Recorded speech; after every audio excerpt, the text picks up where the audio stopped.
बिस्मिल्लाहिर्रहमानिर्रहीम। अस्सलाम वालेकुम। क्या हाल है स्टूडेंट? आई होप आप सब खैरियत से होंगे। आज मैं आपको मैथमेटिकल मेथड का चैप्टर नंबर 1 सिखाऊंगी और उसकी हम स्टार्ट करेंगे एक्सरसाइज 1.1। ठीक है, लेकिन इससे पहले हमें कुछ बातें पता होनी चाहिए ताकि हम जब एक्सरसाइज स्टार्ट करें तो हमारे लिए मुश्किल ना हो बिल्कुल। इसके में जो है ये पूरा चैप्टर कॉम्प्लेक्स नंबर के दरमियान घूमता है। उसमें पोलर कोऑर्डिनेट्स कैसे होते हैं, डी मार्वर्स थ्योरम, आयलर्स थ्योरम, ये सारी बातें मैं आपको सिखाऊंगी 1 बाय 1। लेकिन चलें पहले हम ये छोटी सी एप्लीकेशन पढ़ लेते हैं कि कॉम्प्लेक्स नंबर क्या होता है। कॉम्प्लेक्स नंबर दरअसल देखें, आप पहली क्लासेस में भी पढ़ के आए हैं कि z is equal to x plus iota y की फॉर्म में होता है। अच्छा, यहाँ z is equal to x plus iota y है। x जो है ये शो करता है रियल पार्ट को, और आयोटा वाई यानी जिसके साथ जिस भी टर्म के साथ आयोटा होती है वो इमेजिनरी टर्म कहलाती है। तो यहाँ देखें आई वाई है तो इमेजिनरी पार्ट है ये कॉम्प्लेक्स नंबर का। ठीक है, पहली बात तो ये हमें मालूम होनी चाहिए जो मैंने यहाँ लिख दिया। और दूसरी बात जो हम यहाँ पे 1 से लेकर जो एक्सरसाइज 1.1 के 1 से लेकर क्वेश्चन नंबर 6 तक जो क्वेश्चन है उसमें और आगे भी जो है उसमें polar form of complex number हम यूज़ करेंगे। ठीक, कॉम्प्लेक्स नंबर की जो पोलर फॉर्म है उसका फॉर्मूला है z is equal to r cos theta plus iota sine theta. इनमें हम आर की वैल्यू मालूम होनी चाहिए और हमें थीटा की वैल्यू मालूम होनी चाहिए। आर की वैल्यू मालूम करने का अगेन एक फार्मूला है जो मैं आपको यहाँ मैंने लिख दिया है। R is equal to mod of z यानी मॉडुलस ऑफ जेड जो बराबर होता है x square plus y square का। अब देखें क्वेश्चन में जो हमें वैल्यूज़ दी गई होंगी ना, तो उसमें जो है एक्स की वैल्यू यहाँ पुट करेंगे उसको स्क्वायर लेंगे, वाई की वैल्यू पुट करेंगे उसको स्क्वायर लेंगे, फिर उन दोनों को प्लस करके और उनका रूट ले लेंगे और इस तरह हमें आर की वैल्यू मालूम हो जाएगी। फिर इसके बाद जो स्टेप आता है वो होता है थीटा का। यहाँ मैंने आपको बताया थीटा मालूम करना बहुत ज़रूरी है, तो थीटा का स्टेप है उसका फॉर्मूला है मालूम करने का यहाँ पे tan इनवर्स y अपान x मॉड। ठीक है, अब यहाँ ये हो सकता है कि कहीं y या x माइनस में हो तो उसको हम यहाँ मॉड में डालें, या एब्सोल्यूट वैल्यू भी ये कहलाती है, तो वो एब्सोल्यूट वैल्यू इसकी जो है जब हम इसको वहाँ से सॉल्व करते आएंगे तो वो पॉजिटिव हो जाएगी। ठीक है, यानी हमें r मालूम होना चाहिए, थीटा मालूम होना चाहिए। फिर हम देखेंगे कि आर्ग्यूमेंट ऑफ z जो है थीटा हमारे पास कितने एंगल्स के बराबर आया है, और वो उस लिहाज से आगे मैं आपको सॉल्व करना सिखाऊंगी। और जब ये हो जाएगा हमारा थर्ड स्टेप, तो फोर्थ स्टेप में हम देखेंगे रेंज ऑफ आर्ग्यूमेंट जो आ रही है वो हमारी थीटा जो है वो 180 से लेकर -180 डिग्री तक होनी चाहिए। ठीक, तो ये बात आपको क्लियर सब मालूम होनी चाहिए। चलिए अब स्टार्ट करते हैं एक्सरसाइज 1.1।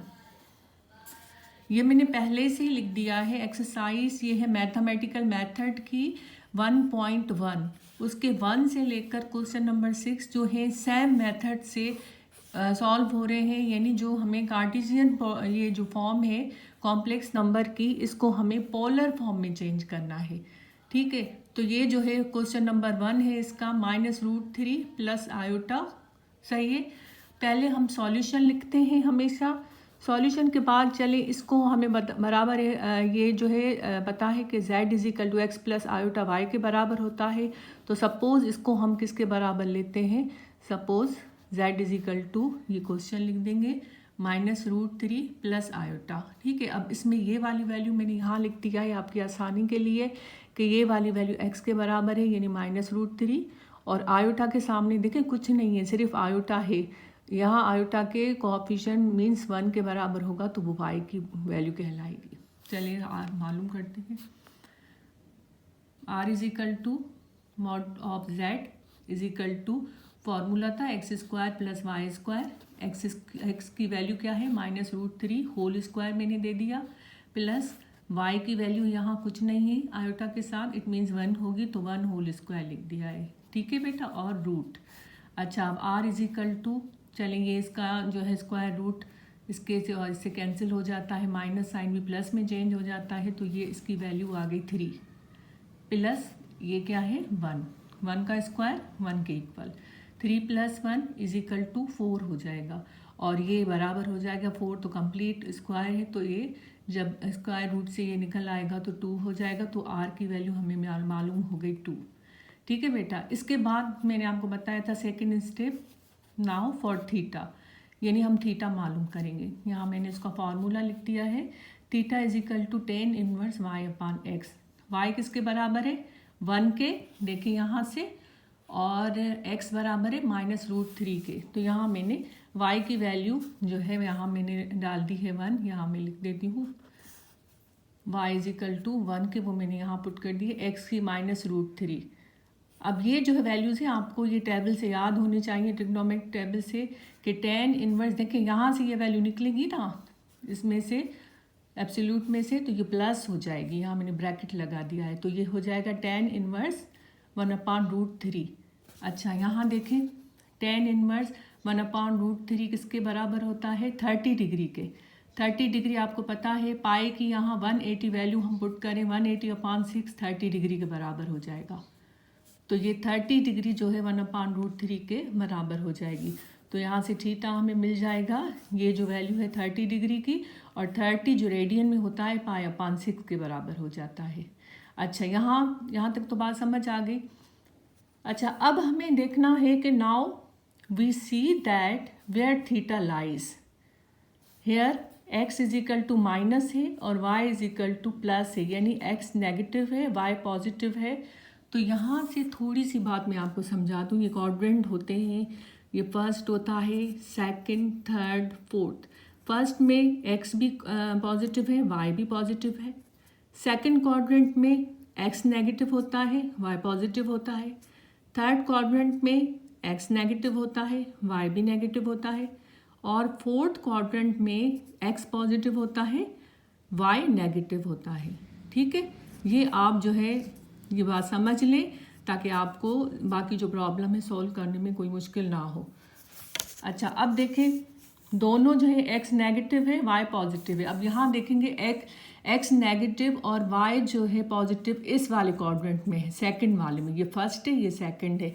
तो हम यहाँ क्या लिख देंगे, सो ये जो x और y है किस में लाई करता है, सेकंड क्वाड्रेंट में। अच्छा सेकंड क्वाड्रेंट में जब लाई करता है, अब आ जाते हैं हम आर्ग्यूमेंट z की तरफ। जब सेकंड में ये लाई करता है तो देखें यहाँ मैंने लिख दिया है, अगर यहाँ तो थीटा इसमें तो कोई चेंज नहीं होगा फर्स्ट में, लेकिन अगर सेकंड में आपका क्वाड्रेंट आ रहा है, थीटा लाई करता है, तो जो आपका tan वाला जो आंसर आया है, जो आपकी रेडियन में वैल्यू आई है थीटा की, उसको आप पाई में से माइनस कर देंगे अगर सेकंड में लाई करता है।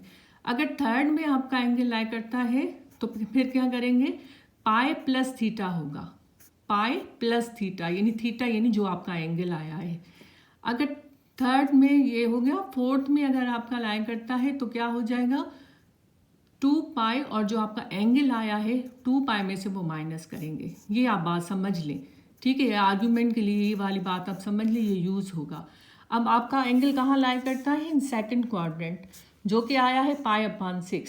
तो सेकंड क्वाड्रेंट में क्या होगा, पाई में से जो आपका एंगल आया है वो आप माइनस कर देंगे, वो आर्ग्यूमेंट कहलाएगा। ठीक है, argument z is equal to pi minus π/6, इनका एलसीएम होगा, एलसीएम ये होगा कि 6 पाई माइनस पाई, तो किसके बराबर हो जाएगा, 5 π/6। ठीक है बेटा, ये बात आप समझ गए, इसको देख लीजिए, ये बहुत इंपॉर्टेंट बात है। अच्छा अब आपका आर्ग्यूमेंट ऑफ z क्या आया है, argument of z is equal to 5 π/6 आया है। ठीक है, यहाँ मैंने इसको सॉल्व भी कर दिया है रेंज के लिए। आपका आर्ग्यूमेंट z आ गया ना, इसके बाद आप रेंज इसकी देखेंगे। Now we see the range of argument z which is equal to 5 π/6। ये जो आया है, पाई की जगह पर 180 हम डाल देंगे, यहाँ पे लिख दिया 180 और 6 इसकी कैंसिलेशन होगी, तो ये आ जाएगा 30 को मल्टीप्लाई 5 से करेंगे, क्या हो जाएगा 150 degree, which is in range. क्यों रेंज में है, मैंने अभी आपको फॉर्मूला बताया था रेंज का फॉर्मूला ये है कि आप जो है -180 से लेकर 180 तक देखेंगे तो ये ज़ाहिर है 180 से छोटा ही है, तो ये रेंज में आ रहा है। सही है, तो अब हमें कुछ नहीं करना, अब हमें सिंपली क्या करना है, ये जो हमारा आर्ग्यूमेंट ऑफ z आया है ये हम यहाँ पुट कर देंगे। फाइनली r की वैल्यू जो 2 आई है, पोलर फॉर्म का ये सारा फार्मूला लिख के वहाँ पुट कर देंगे। ठीक है, तो ये हमने यहाँ पुट कर दी वैल्यू, आर की जगह पर 2 कॉस, फिर थीटा है, थीटा यानी 5/6 हमारा आया है यहाँ पे, प्लस आयोटा साइन, फिर थीटा की वैल्यू 5/6 आई है। और इसको जब हम शॉर्ट फॉर्म में लिखते हैं तो 2 कॉस, कॉस की जगह पर सी, आयोटा की जगह आई, और साइन की जगह पे हम लिख देंगे एस, 5/6। तो बेटा ये हमारा आंसर आ जाएगा। ठीक है, आई होप आपको क्वेश्चन नंबर 1 जो है बहुत क्लियर हो गया। बाकी 6 पार्ट भी हम ऐसे ही करेंगे, मैं 1 बाय 1 आपको सिखाऊंगी वो भी। तब तक के लिए अल्लाह हाफिज़, दुआओं में याद रखिएगा और बताइएगा कि आपको वीडियो कैसी लगी। लाइक करें और मेरे यूट्यूब चैनल को सब्सक्राइब करें। ठीक है, अल्लाह हाफिज़।